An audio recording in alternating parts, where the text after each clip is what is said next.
Assalamualaikum warahmatullahi wabarakatuh. Saya Zulma Aprila, salah satu anggota dari kelompok 5. Di sini saya akan menjelaskan atau mempresentasikan yaitu konsep survei kepuasan pelanggan dan penyusunan instrumen survei.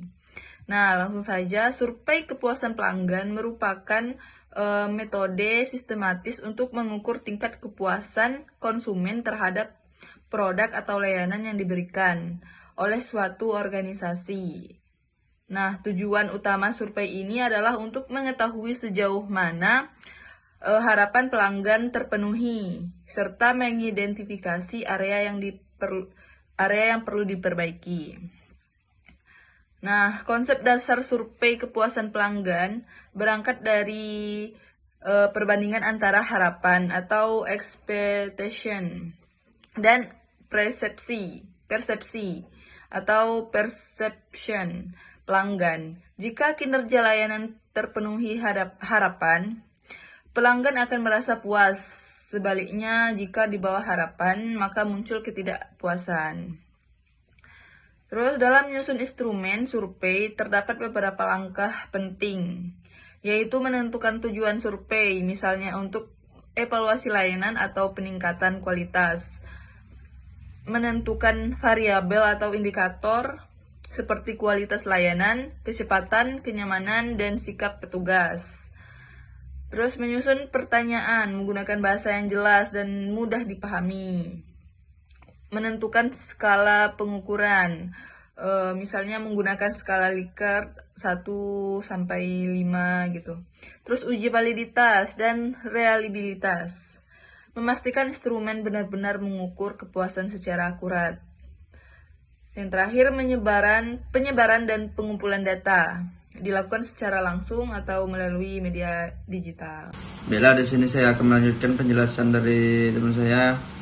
Di sini saya akan menjelaskan tentang konsep survei kepuasan pelanggan dalam pendidikan.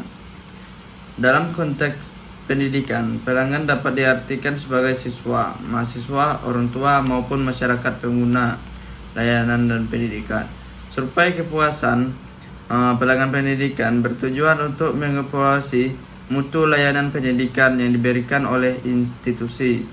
Konsep ini menekankan bahwa lembaga pendidikan tidak hanya berfungsi sebagai penyediaan ilmu, tetapi juga sebagai penyediaan layanan. Oleh karena itu, kualitas pelayanan menjadi aspek penting.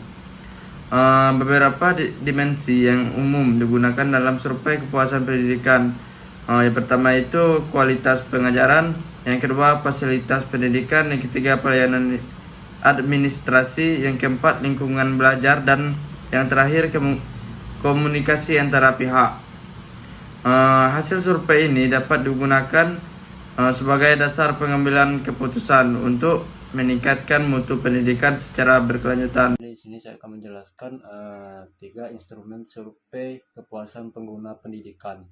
Jadi instrumen survei kepuasan pengguna pendidikan itu biasanya berupa kuesioner yang disusun secara sistematis. Instrumen ini harus mampu menggambarkan pengalaman pengguna terhadap layanan pendidikan. Misalnya dalam komponen dalam instrumen itu ada identitas responden atau opsional. Jadi pertanyaan ini yang mencakup dalam kepuasan terhadap proses pembelajaran, ketersediaan fasilitas, kelas, laboratorium, dan perpustakaan. Jadi responsivitas tenaga pendidik dan staf, kemudahan akses informasi, skala penilaian misalnya seperti sangat tidak puas sampai sangat puas. Jadi pertanyaan terbuka untuk saran dan masukan. Instrumen yang baik harus memenuhi kriteria. Yang pertama, valid, yaitu mengukur apa yang seharusnya diukur. Yang kedua, reliable, konsisten. Yang ketiga, praktis atau mudah digunakan. Yang keempat, analisis atau hasil dari survei. Baiklah, saya di sini akan melanjutkan materi dari rekan saya yaitu mengenai analisis hasil survei, yang mana ini dilakukan setelah data terkumpul, dengan tujuan untuk menginterpretasikan data menjadi informasi yang berguna bagi pengambilan keputusan. Nah, jadi dalam langkah-langkah ini, analisis ini itu meliputi pertama itu pengolahan data, yaitu menginput dan membersihkan data. Yang kedua itu perhitungan data, yaitu dengan menggunakan persentase atau nilai rata-rata. Yang ketiga yaitu interpretasi hasil, yaitu dengan menentukan tingkat kepuasan, misalnya puas, tidak puas, dan sangat puas. Yang keempat yaitu identifikasi masalah, yaitu menemukan aspek dengan nilai yang terendah. Yang terakhir yaitu penyusunan rekomendasi, di mana ini sebagai dasar perbaikan layanan. Jadi hasil analisis biasanya ini disajikan dalam bentuk tabel, grafik, atau diagram, yang mana ini supaya agar mudah dipahami. Selain itu, analisis kualitatif dari komentar responden juga penting untuk mendapatkan gambaran yang lebih mendalam.